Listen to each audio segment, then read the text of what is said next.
दोस्तों नमस्कार। आज मेरे वीडियो का टॉपिक है India shifts naval focus towards hybrid aircraft carriers with advanced drone swarm capabilities S IAC-2 approval nears.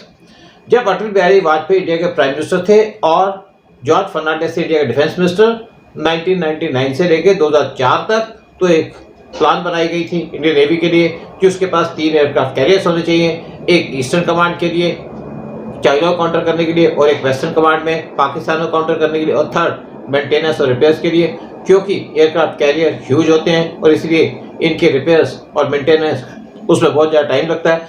लेकिन जो 10 साल का टाइम था मनमोहन सिंह गवर्नमेंट का, कोई भी अटेंशन नहीं दी गई डिफेंस सेक्टर के तरफ, और जो जरूरत थी इंडियन नेवी की, इंडियन एयरफोर्स की और इंडियन आर्मी की, उसको टोटली नेग्लेक्ट कर दिया गया, जिसको पुश कर रही थी इंडियन डिफेंस फोर्सेस, और जिसकी वजह से इंडियन डिफेंस फोर्सेस को बहुत ज़्यादा नुकसान हुआ और इस टाइम पे इंडिया हैवी प्राइस पे कर रही है। प्रेजेंटली इंडिया के पास 2 एयरक्राफ्ट कैरियर्स हैं, including 1 indigenously built aircraft carrier. यहाँ पे बहुत सी बात चल रही है थर्ड एयरक्राफ्ट कैरियर की, including 2nd indigenous aircraft carrier. Indian navy insist कर रही है कि उनके पास 3 एयरक्राफ्ट कैरियर होने चाहिए, एक फॉर ईस्टर्न कमांड चाइना को काउंटर करने के लिए, एक वेस्टर्न कमांड के लिए पाकिस्तान को काउंटर करने के लिए, third for maintenance and refit.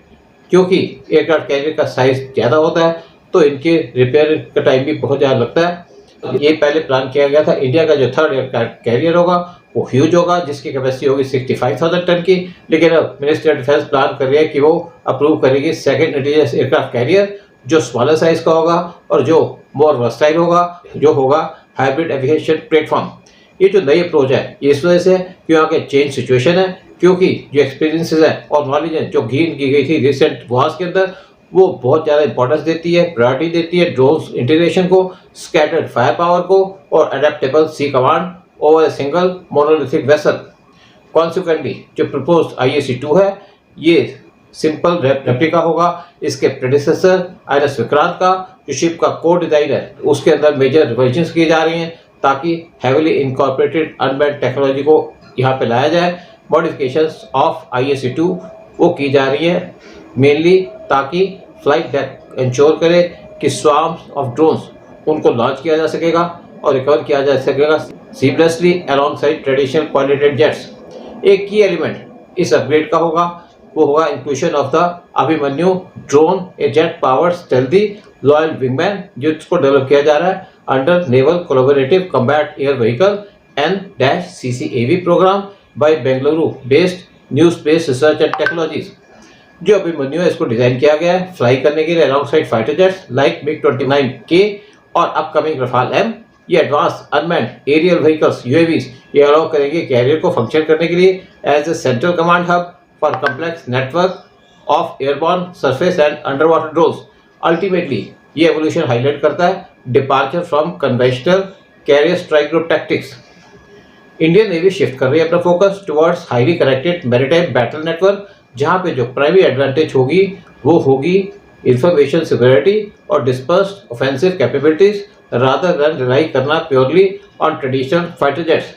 The argument for a massive super aircraft carrier, जो रीजनल कंसेप्ट है बनाने का 65,000 टन सुपर कैरियर, ये स्ट्रेटेजिक अपील है। एक वेसल जिसका मैग्नीट्यूड ज़्यादा होगा वो प्रोवाइड करेगा ओवरवेलमिंग एयर सुपीरियरिटी, एक्वाइड करेगा और ज़्यादा फ्लीट ऑफ एयरक्राफ्ट और जिसको लॉन्च किया जा सकेगा for longer missions deep into hostile territories.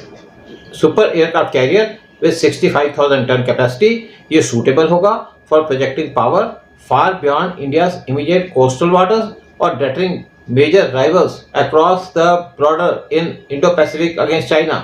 Despite these advantages जो इमेंस फाइनेंशियल और इंडस्ट्रियल रिसोर्सेज है वो परमिट नहीं करते ऐसे ह्यूज प्रोजेक्ट के लिए।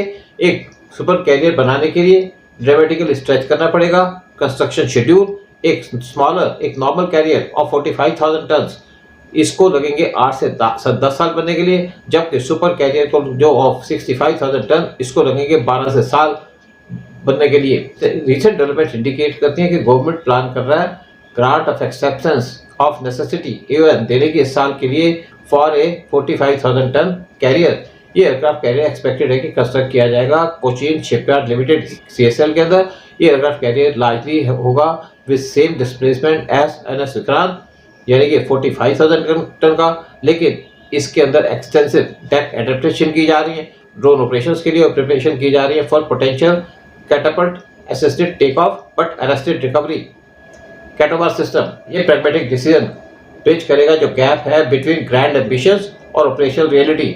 एडॉप्ट करके already proven hull design of 45,000 ton Indian navy significantly speed up कर सकती है डिलीवरी प्रोसेस, कंट्रोल कर सकती है बजट और कंटिन्यू कर सकती है फॉस्टर करना local ship building skills, advancing domestic defence manufacturing बगैर स्ट्रेन किए national industrial capacity. Defence ministry ने साथ में इंडियन नेवी को अश्योर किया है कि जब थर्ड एयरक्राफ्ट कैरियर की कंस्ट्रक्शन स्टार्ट हो जाएगी तो जल्दी से जल्दी अप्रूवल दे देंगे फॉर फोर्थ एयरक्राफ्ट कैरियर, क्योंकि इनमें से एक एयरक्राफ्ट कैरियर रिटायर होगा कुछ साल के बाद और गवर्नमेंट ने एश्योरेंस दिया है कि वो रियलाइज करती है कि इंडियन इंटरेस्ट को सेफगार्ड करने के लिए इंडियन नेवी के पास कम से कम 3 एयरक्राफ्ट कैरियर होने चाहिए अपने देश की प्रोटेक्शन के लिए और जो नेवी के ऑपरेशन है इंडियन ओशन के अंदर और फार बियॉन्ड उसको पूरा करने के लिए। जय हिंद, जय भारत।